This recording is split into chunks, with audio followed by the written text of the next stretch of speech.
হঠাৎ করে আব্বু রাস্তায় এসে ফোন দিয়ে বলে আমার বাসায় নাকি এখন আম দিতে আসবে। এই অবস্থায় বাসায় তেমন কিছুই ছিল না রান্না করার জন্য, কি আয়োজন করব এটাই বুঝতে পারছিলাম না, অনেক বেশি টেনশন কাজ করছিল। এদিকে আমার বাসায় পোলট্রি মুরগির মাংস ছাড়া আর তেমন কিছুই ছিল না, তবে আব্বু আবার পোলট্রি মুরগির মাংস খায় না, এ এক বড় ঝামেলার বিষয়। গরুর মাংসও ছিল না ফ্রিজে, কি করব ভেবে না পেয়ে চিন্তা ভাবনা না করে একেবারে বের হয়ে গেছি যে এখন যা পাবো তাই কিনে নিয়ে চলে আসবো। এদিকে রাস্তায় যেতে যেতে দেখি প্রচন্ড পরিমাণে কাদা, এদিকে দোকানে এসে দেখি কোনো কিছুই নেই সোনালী মুরগি ছাড়া। নিতে গেছিলাম যে লেয়ার মুরগি পেলে নিয়ে আসবো ওইটাই আব্বুর জন্য, তবে কিছুই পেলাম না, তো সোনালী মুরগি নিয়ে নিয়েছি। আর এদিকে আসার সময় দেখলাম যে তালকুর বিক্রি করছিল, তালকুর খেতে কিন্তু ভীষণ ভালো লাগে, তাই ভাবলাম যে কয়েকটা তালকুর কিনে নিয়ে এখান থেকে। আর এখন বেশি সময়ও নেই হাতে, যে কোনো মুহূর্তে আব্বু বাসায়ও চলে আসবে, এর জন্য খুবই তাড়াহুড়া করছিলাম বাসায় যাওয়ার জন্য। এদিকে আমার বাসার আম বাগানের রাস্তায় প্রচন্ড পরিমাণে কাদা, যেহেতু অনেক বৃষ্টি হয়েছে, তো বৃষ্টি কাদার মধ্যেই কোনো রকম এই মুরগি আর তালকুর কিনে নিয়ে এখন বাসায় চলে যাচ্ছি। বাসায় এসে দেখি আমার শাশুড়ি মা দিকে রান্নাবান্নার আয়োজন শুরু করে দিয়েছে, কারণ আমি মাকে যাওয়ার সময় বলেই গেছিলাম যে আব্বু যে কোনো মুহূর্তে চলে আসতে পারে, তাই রান্নাবান্না তাড়াতাড়ি শুরু করতে হবে। তো এদিকে যেহেতু আমার শাশুড়ি রান্নাবান্না শুরু করে দিয়েছে, তাই আমি ভাবলাম এই ফাঁকে একটু তালকুর খেয়ে নিই। আর সকালে তেমন কিছুই খাওয়া হয়েছিল না, প্রচন্ড পরিমাণে ক্ষুধাও লেগেছিল, তবে তালকুর খেতে যেমন ভালো লাগে এটা ছিলতে কিন্তু তার থেকেও বেশি বিরক্ত লাগে। তো এর আগে একদিন তালকুর খেয়েছিলাম, আমার শ্বশুর আব্বু কিনে এনে দিয়েছিল, তবে আজকে নিজেই কিনে এনেছি, তো এখন সুন্দর মজা করে খাচ্ছিলাম। তো তালকুর খাওয়া হয়ে গেছে, এদিকে আমার শাশুড়ি মা অন্যান্য রান্নাবান্নার আয়োজন করছিল,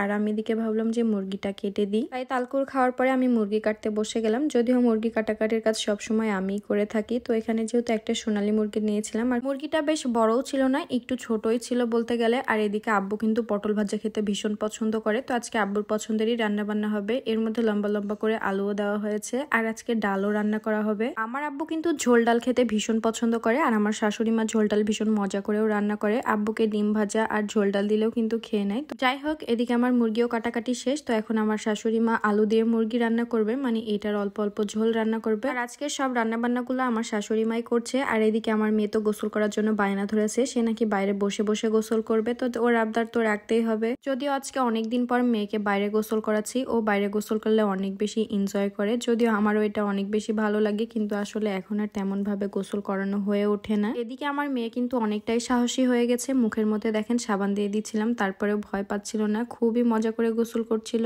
আর ও একেবারেই ঠান্ডা পানি দিয়ে গোসল করতে চায় না, তবে যদি বাইরে গোসল করাই তাহলে 2-3 বালতি ঠান্ডা পানি দিলেও কিচ্ছু মনে করে না সে। এদিকে আমি খুবই তাড়াহুড়া করছিলাম ওকে তাড়াতাড়ি গোসল করানোর জন্য, কিন্তু ও তো উঠতেই চাচ্ছিল না, ও বারবার বলছিল আমি আরো গোসল দিব, আরো গোসল দিব। তাই ওকে নিজে নিজেই গোসল করতে দিয়ে রান্না দেখতে চলে গেলাম, যে দেখি আমার শাশুড়ি রান্না প্রায় কমপ্লিট করে ফেলেছে। এখানে তরকারির ঝোলটা শুকিয়ে গেলে কিন্তু রান্না একেবারে কমপ্লিট। এর মধ্যে দেখি যে আব্বুরাও চলে এসেছে। তো আজকের ভিডিওটা আর বেশি বড় করছি না, দেখা হবে নতুন কোনো ভিডিওতে, মানে আব্বুকে কি নিয়ে এসেছে এগুলো পরের ভিডিওতে দেখাবো। সে পর্যন্ত সবাই ভালো থাকবেন, সুস্থ থাকবেন, আর আমার জন্য অনেক অনেক দোয়া রাখবেন। আল্লাহ হাফেজ।